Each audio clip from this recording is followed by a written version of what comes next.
might they offer you? Yeah. I never missed a day of work and never missed a night of drinking for 8 straight years.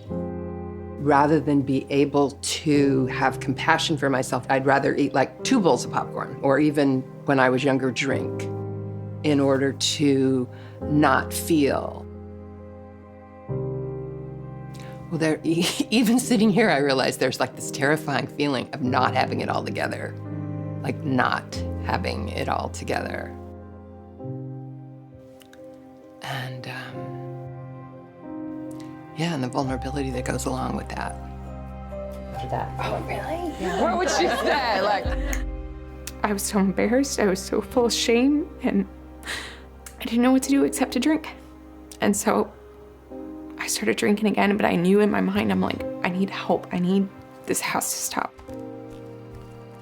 My single greatest challenge was taking that leap and not having any idea what was going to happen and being terrified.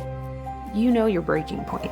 That sense in us, that will pop up when we've had enough of our own bullshit, you know what I mean? It was an identity shift for me. And little did I know that that was going to be the best thing that ever happened to me. You have to change habits. Now I'm not sitting and having a glass of wine. What am I doing with this time now? I have to do something different in order to be somebody different. I started writing all the time. I mean, I would reread things and go, did I write that? I mean, really truly disconnected from my feelings and my thoughts. And now there's a connection there. It was almost like somebody stepped in, took over my body, seriously, and had a different perspective.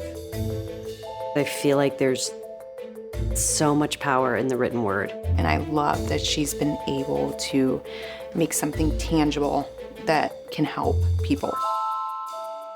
The Daybook is for people to not only track their progress in recovery, but also look within. There's a system built around it that really helps to connect the dots. The journal was almost like these handholds, basic practices. What are you grateful for? What are the obstacles you still need to overcome? Did you follow through? How did that make you feel? Now I get to have that self-awareness, that time to just pause and check myself before I do things. On the left side of the Daybook, it asks me about what my moods are. How am I actually feeling? And so for me, that means an inner attunement.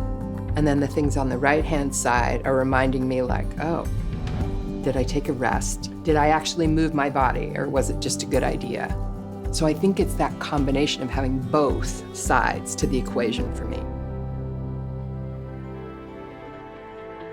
My rituals in the morning are to stretch and breathe.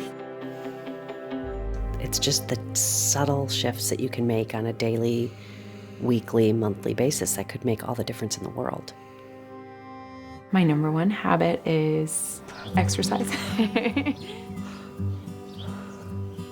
I go for a walk just so I'm attuned to my body, and having a meditation practice. Getting outside is really important to me. Makes me feel like I'm part of something bigger.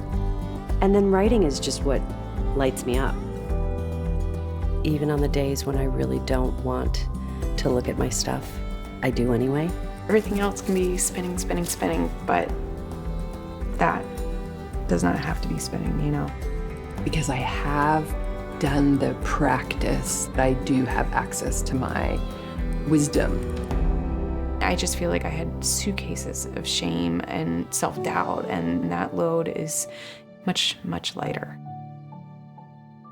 It's almost like a curiosity about emotion happens because it becomes more objective when it's on the page.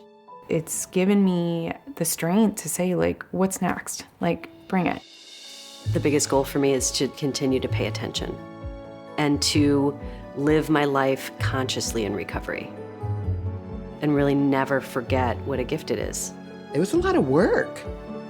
I think that's why the book's so cool. It's not like, oh, yeah, it's a 48-hour thing, and oh, poof, I'm going to be recovered and never get upset. I mean, it's not going to happen. Like, it's an ongoing thing. The book encourages you to look at those small wins and take the minute to pause and acknowledge them. Because we don't do that often enough. It is shifting your mindset from avoiding pain to embracing joy. To keep things moving forward.